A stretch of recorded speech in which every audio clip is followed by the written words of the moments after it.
আধার কথা বন্ধ কর, কেমনে কোন মরার ঘর এই ব্যবস্থা আগে কর। ওই চুপ থাক, তুই জানাস না আমি খাই দুধ, যদি কই মিথ্যা কথা তুই খাইবি আমার মুখ। অবজেকশন কলমের কালি, এই বেডি মনে হয় আমার প্রতিপক্ষ উকিলের শালি।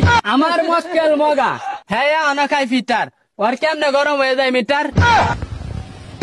Order order order. আমি একজন অভিজ্ঞ গাঞ্জাখুর জজ বাটপার, সামনে দিহি চলতাছে সানাই নেশার শুনানির কারবার। এই মামলার রায় আজকাই দরকার। আচ্ছা তোরা দুই উকিল শুরু কর কুডের কাজ কারবার। ম্যাডাম শপথ লন, বলেন যা বলিব সত্য বলিব, সত্য বই মিথ্যা বলিব না। আধার কথা বন্ধ কর, কেমনে কোন মরার ঘর এই ব্যবস্থা আগে কর। ভাই শপথ লন, যা বলিব সত্য বলিব, সত্য বই মিথ্যা বলিব না। ওই চুপ থাক, তুই জানাস না আমি খাই দুধ, যদি কই মিথ্যা কথা তুই খাইবি আমার মুখ। ধন্যবাদ মাননীয় আদালত। আমার মক্কেল সানাই নেশা একজন সরলা 12 থেকে 13 বছরের একজন বৃদ্ধ মহিলা। উনি একজন সুন্দর সুজলা সফলা অবলা একজন কামিরা। এই মগা 22 বছর ধরে রয়েছে আমার মক্কেলের পিছনে পড়ে।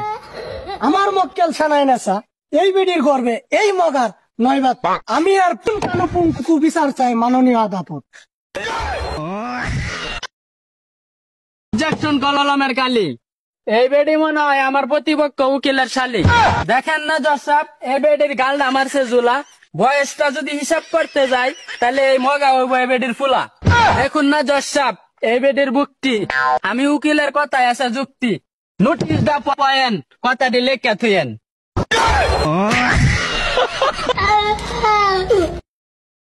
অবজেকশন কচুর জুস, আমার প্রতিপক্ষ উকিল মনে হয় কাইসা ঘুষ। দেখার একটা কথা আছে মাননীয় আদালত, হাতে ধরে আবিষ্কার ফুটেরা কয় নমস্কার। এরা শুরু করছে এই ধরনের কাজ কারবার। প্লিজ একটা পয়েন্ট মনোযোগ দিয়া লিখা তুই। অবজেকশন জাম্বুরা, আমার প্রতিপক্ষ উকিলের মাথার মনে হয় কয়েকটা তার সিরা। উনি নিজেও জানে না আমার হাত কত লম্বা, যে কোনো সময় উনার ফুটকি দিয়া যাইতে পারে কারেন্টের খাম্বা। আমার মক্কেল মগা, হ্যাঁ অনাখাই ফিটার, ওর কেমনে গরম হয়ে যায় মিটার। ওই নিজেই তো একটা আবু, এ বেডির গর্বে কেমনে হয়ে যায় 9টা বাবু। এখন এরা কোডে আয়া সবাইরা করতেছে কাবু। জজ সাহেব জিতার মতন একটা পয়েন্ট ভালো করে কলম লিখে থুয়েন। অবজেকশন সারা জাতি জর্দা, আমার মনটা চাইতেছে প্রতিপক্ষ উকিলের ফাড়ে আলতাম সর্দে চা খাইতাম গা তোলা ফালাই দিছি কাফে। এই বাচ্চা যদি মগার না হয়, বাচ্চা কি তোর বাপের? এত